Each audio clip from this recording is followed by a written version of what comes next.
Finally, a comic book TV show that embraces diversity. Ariela Barer was told that one day she'd be a superhero, although she didn't believe it at the time. While practicing complex physical movements during a theater class, she said the teacher told them, "You've got to get good at this. You guys are the superheroes of the future." "I always thought, I can never play a superhero. People like me aren't superheroes," Barer told me in a phone interview. But now she's starring in Hulu's Marvel superhero drama Runaways, portraying Gert Yorkes, a highly political, nerdy Latina teenager who finds out she has a telepathic link with a genetically engineered dinosaur. You know, a superhero. Runaways tells the story of 6 teenagers who find out their parents are actual supervillains in a powerful group called the Pride. After the discovery, each finds out that they have gifts of their own, from all-out super strength to alien DNA. Considering their ages, backgrounds, and mess of teen-related problems, it's surprising that the Runaways could even be superheroes, emphasized even more by the diversity represented by the core cast, a stark contrast to the rest of the MCU canon. Out of the 6 leads, 4 are people of color and 4 identify as women. Barer represents one of 2 Latina characters, the other played by newcomer and actual 14-year-old Allegra Acosta.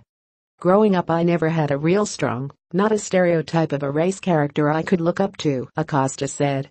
"A lot of times, the Latin community pushes to be showcased in television." Allegra Acosta, who plays Japanese-American sorceress Naiko Minoru, has similar things to say about her experience. While Acosta is relatively new to show business, Acosta says that she's been struggling for years to play an Asian character with depth. "As an Asian American in this industry, you don't get a lot of roles that call for backstory and exploring relationships," Acosta said.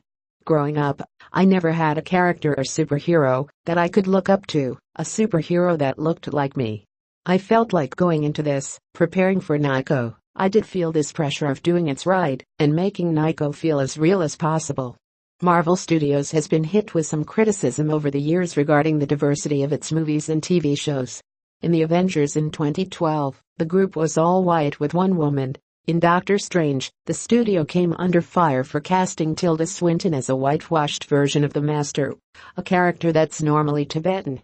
Marvel is slowly making strides, with Black Panther out next year and Captain Marvel in 2019. On Agents of S.H.I.E.L.D., 2 of its leads are women of Chinese descent. In the Netflix universe, Luke Cage garnered rave reviews partially for leaning into its culture.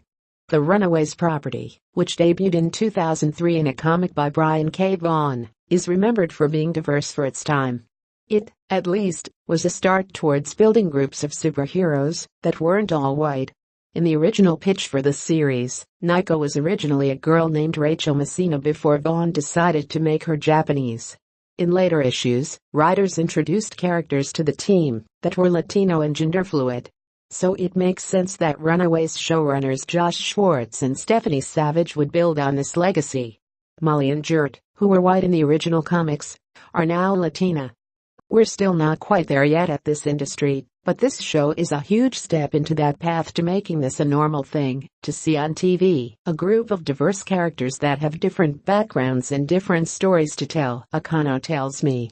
After reading the comics and noting how unique the core group was, actress Virginia Gardner, who plays Carolina, says that it made her see the show in a different light. "I saw what a genius Vaughan was, breaking those 6 stereotypes.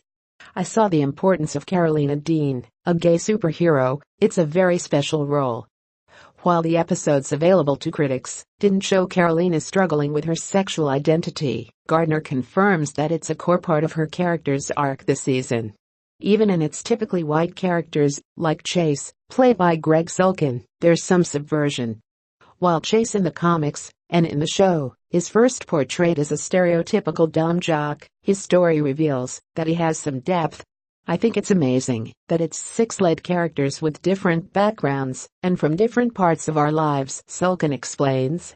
"The charm of the show is that 6 kids you don't expect to be friends end up becoming a team to potentially save the world and to do something for the greater good." Renzi Fellas, who plays the de facto Runaways leader Alex Wilder, is aware of how important it is to play not only a black character at the forefront of a series, but as the leader of a superhero group. He said he dressed up as Black Panther for Halloween as another way to celebrate. It's a great feeling. It feels like you're helping Hollywood, you're helping somebody out there, he explains. People are starting to realize it matters, what it sees on our televisions, what we see on our movie screens.